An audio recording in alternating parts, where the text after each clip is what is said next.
नमस्कार विद्यार्थी मित्रांनो, डबल ओ अकॅडमीमध्ये आपले खूप खूप स्वागत आहे।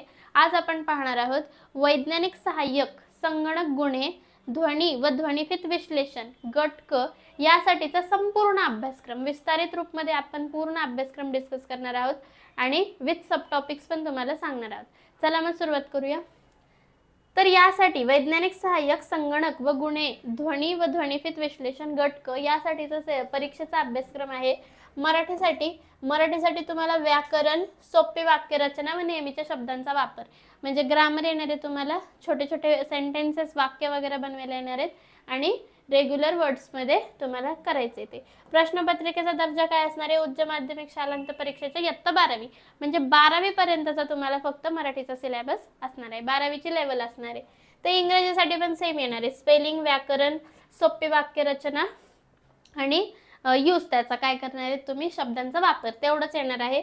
आणि दर्जा पण 12thच्या दर्जाच्या समान राहणार आहे। फक्त 12वीच्या परीक्षेच्या समान तेवढाच तुमचा दर्जा राहणार आहे मराठी आणि इंग्लिशसाठी। मराठी आणि इंग्लिशसाठी प्रश्न संख्या आहे 15 आणि टोटल मार्क्स आहेत 30। प्रश्न संख्या 15 आणि टोटल मार्क्स आहेत 30 म्हणजे एक प्रश्न आहे 2 मार्क्ससाठी। ठीक आहे।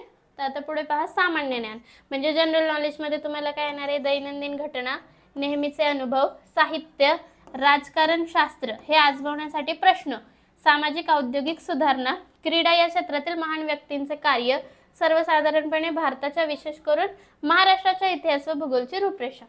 तुम्हाला ह्याच्या सामान्य ज्ञान म्हणजे जनरल नॉलेज मध्ये तुम्हाला काय काय येणार आहे?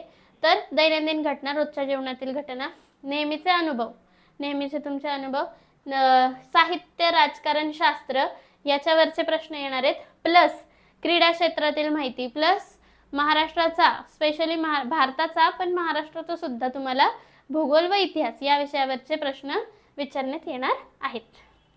आणि प्रश्नपत्रिकेचा दर्जा काय राहणार आहे? मान्यता प्राप्त विद्यापीठाच्या पदवी परीक्षेचा अभ्यास। पदवी परीक्षा म्हणजे ग्रॅज्युएशन लेवलचा तुम्हाला सिलेबस राहणार आहे म्हणजे तेवढी लेवल असणार आहे तुमची परीक्षेची। तर नेक्स्ट पहा, तर बौद्धिक चाचणी विषयक प्रश्न व उमेदवार किती। आता बौद्धिक चाचणी विषयक म्हणजे तुम्ही मेंटल ॲबिलिटीचे प्रश्न विचारले जाणार आहेत। तुम्हाला किती जलद अचूक प्रमाणे तुम्ही उत्तर देऊ शकता ते पाहणार आहेत। आणि याच्यासाठी पण सिलेबस पदवी अभ्यासक्रमाचा असणार आहे म्हणजे ग्रॅज्युएशन लेवलचा असणार आहे। आता महत्त्वाचा पाठ विज्ञान शाखेतील म्हणजे जे सायन्स फील्ड मधले आहेत तिथले कोणते सब्जेक्ट्स येणार आहेत? तर भौतिकशास्त्र म्हणजे फिजिक्स, संगणकशास्त्र, इलेक्ट्रॉनिक्स, माहिती तंत्रज्ञान, न्याय सहाय्यक विज्ञान, तसेच अभियांत्रिकी शाखेतील संगणकशास्त्र, इलेक्ट्रॉनिक्स, माहिती तंत्रज्ञान आणि post graduate diploma in digital and cyber forensic and related law म्हणजे सायन्स फील्ड मधनं तुम्हाला एवढा सिलेबस येणार आहे। त्याच्यामध्ये काय काय कव्हर आहे? फिजिक्स, कॉम्प्युटरचं ज्ञान, नंतर इलेक्ट्रॉनिक्स, माहिती तंत्रज्ञान, न्याय सहाय्यक विज्ञान, तसेच अभियांत्रिकी मधलं संगणकशास्त्र, इलेक्ट्रॉनिक्स, माहिती तंत्रज्ञान आणि post graduate diploma in digital and cyber forensic related law हे सगळं तुम्हाला येणार आहे। आणि याच्यातला प्रश्नपत्रिकेचा दर्जा काय असणार आहे? पदवी म्हणजेच ग्रॅज्युएशन लेवलचा सिलेबस तुम्हाला तिथे विचारला जाणार आहे। तर याच्यासाठी बघा हा सगळ्यात मोठा पार्ट आहे। याचे 40 क्वेश्चन्स येणार आहेत 80 मार्क्ससाठी। 40 क्वेश्चन 80 मार्क्ससाठी। मग टोटल मार्क्स किती झाले? 100।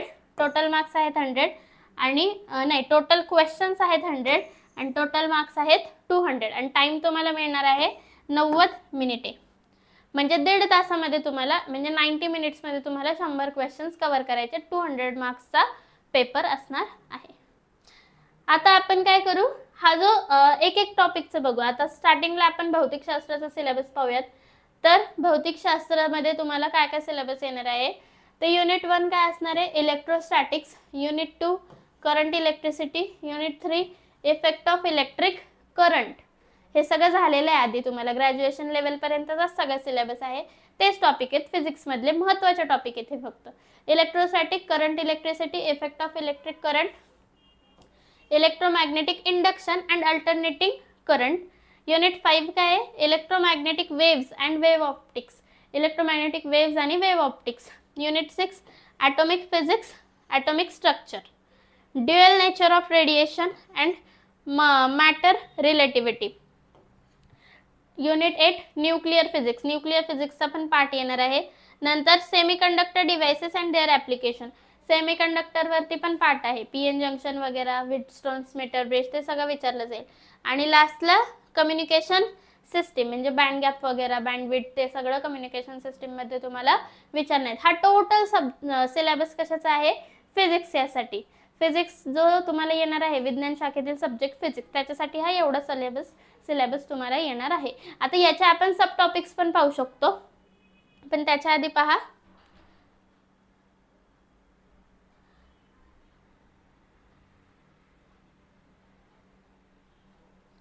आता पहा युनिट 1 फिजिक्स. फिजिक्स साठी काय आहे? इलेक्ट्रोस्टॅटिक्स. इलेक्ट्रोस्टॅटिक्स मध्ये एवढा सिलेबस येणार आहे तुम्हाला.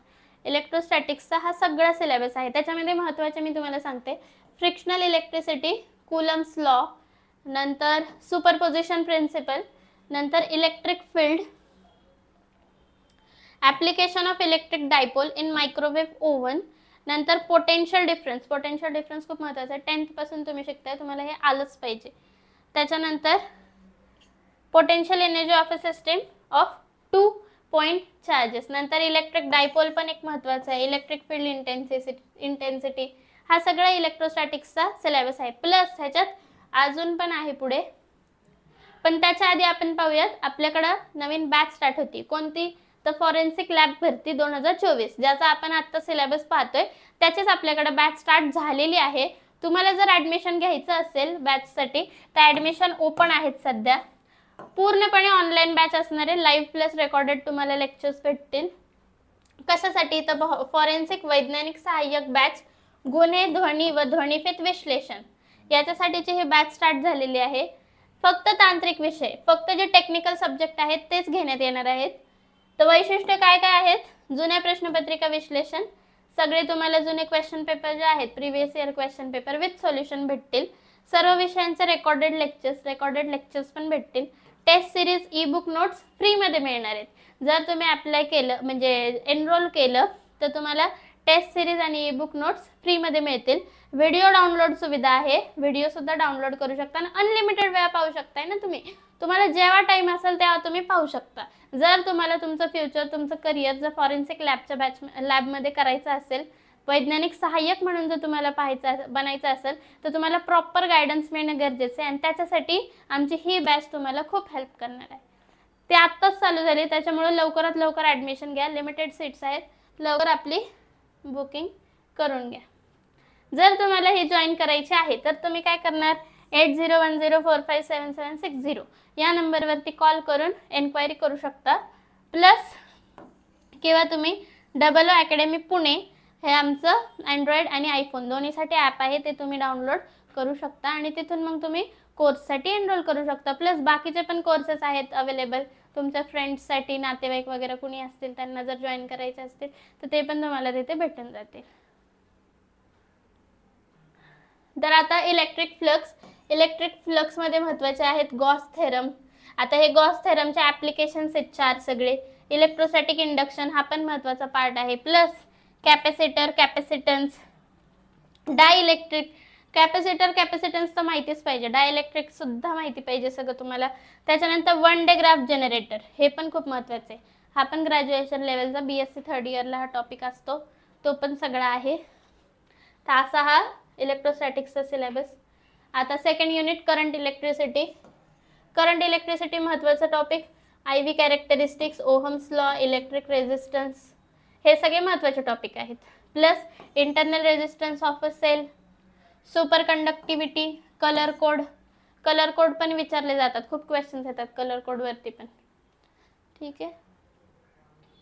किर्चॉफ्स लॉचे ॲप्लिकेशन सगळे हे बघा, हे मीटर ब्रिज, व्हीटस्टोन्स ब्रिजचे applications, electric power, lead acid cell वगैरे, ते सेलचं वगैरे सगळं नॉलेज पाहिजे तुम्हाला. हे सुद्धा विचारलं जाणार. किर्चॉफ्स लॉ तर खूप महत्त्वाचं आहे, व्हेरी इम्पॉर्टंट.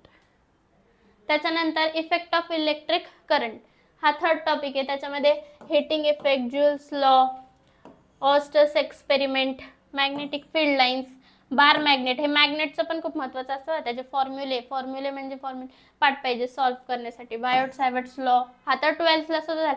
म्हणजे हा मोस्टली सिलेबस 12thचाच आहे, पण फक्त थोडासा जास्त व्हास्टमध्ये तुम्हाला विचारलं जाणार आहे. तुम्ही काही टेन्शन घ्यायची गरज नाही. आमची जर बॅच जॉईन केली तर तुम्हाला सगळं भेटून जाणार त्याच्यामध्ये. त्याच्यामुळं टेन्शन फ्री राहा आणि आपला अभ्यास करत राहा. तर नेक्स्ट पहा पुढं काय आहे.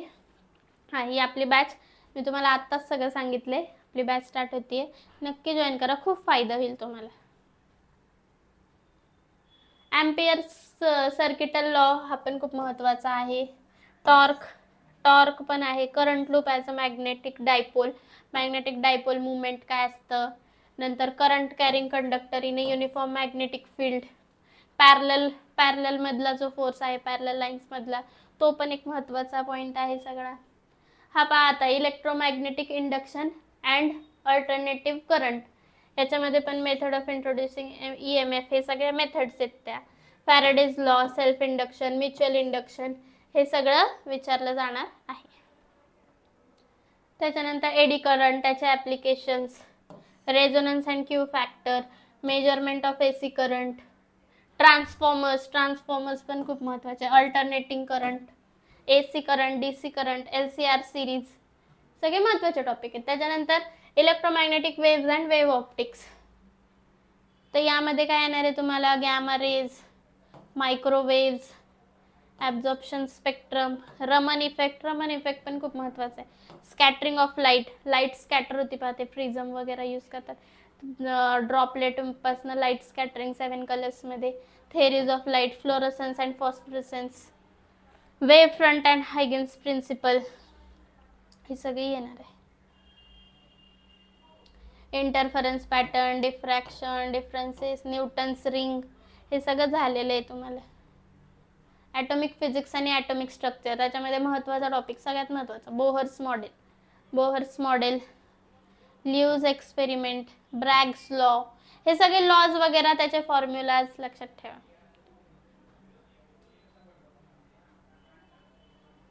Dual nature of radiation and matter relativity, ह्याच्यात पण de Broglie wavelength, work function, light waves and photons, matter waves, concept of space, mass and time, सगळं इम्पॉर्टंट आहे. न्यूक्लियर फिजिक्सचा पण थोडासा पार्ट येणार आहे तुम्हाला. Nuclear physics, radio activity, beta decay, gamma decay, gamma radiations, alpha beta gamma radiations, semiconductor devices and their application, semiconductor devices आणि त्यांचे ॲप्लिकेशन, म्हणजे PN जंक्शन डायोड, नंतर energy band in solids, LED, LCD, ते सगळं, amplifier, transistors, RCLC coupled transistors, सगळं विचारलं जाईल.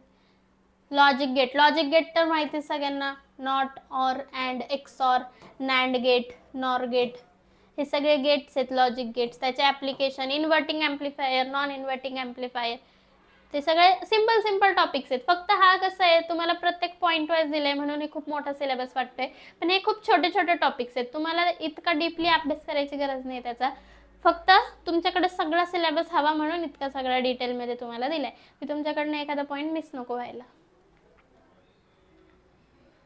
Communication system हा लास्ट टॉपिक आहे. ह्याच्यामध्ये काय आहे, modes of propagation, round wave, receiver circuits, block diagram वगैरे, मोनोक्रोम टीव्ही ट्रान्समिशन, ॲडव्हान्टेजेस आणि ॲप्लिकेशन, फेज मॉड्युलेशन महत्त्वाचा टॉपिक आहे. त्याच्यानंतर सॅटेलाइट कम्युनिकेशन, वायर कम्युनिकेशन वगैरे, ते सगळं कम्युनिकेशन सिस्टीममध्ये येणार आहे. ठीक आहे. आरोग्य सेविका भरतीसाठीची पण बॅच चालू झाली आहे. वैशिष्ट्य आहेत, न्यू बॅच 4 मार्चपासून स्टार्ट झाली आहे. बॅच जॉईन करायची असेल तर ॲपला व्हिजिट करा, नाहीतर नंबरवरती कॉल करू शकता. आणि आता पहा, हे जे आहे, तुम्ही ज्यांनी फॉर्म भरला असेल त्याच्यासाठी ही कालावधी होती 6 ते 28 तारखेपर्यंत, आणि तुम्हाला परीक्षेचा दिनांक आणि अंतिम कालावधी तुम्हाला tfsl.maharashtra.government.in या वेबसाईटवरती मिळून जाईल. आता पदसंख्या पहा किती आहे. टोटल पदसंख्या आहे 15 पदसंख्या आहे. सर्वसाधारणसाठी 7 जागा आहेत. नंतर महिला आरक्षणासाठी 6, माजी सैनिकसाठी 1 जागा आहे, पदवीधर पदविका धारक साठी 1 जागा आहे, प्रकल्पग्रस्तसाठी काहीच जागा नाहीये. एकूण झाल्या 15 जागा. अनुसूचित जातीसाठी 2, अनुसूचित जमातीसाठी 2, यांच्यासाठी तर काही नाहीये एनटी वगैरे. विशिष्ट मागास प्रवर्ग 1, इतरेतर मागास प्रवर्गासाठी 2, आर्थिक दुर्बल घटकसाठी 2, राखीवसाठी 6, अशा टोटल 15 जागा आहेत. तर आजचा व्हिडिओ इथेच थांबवू. सेशनला आल्याबद्दल धन्यवाद.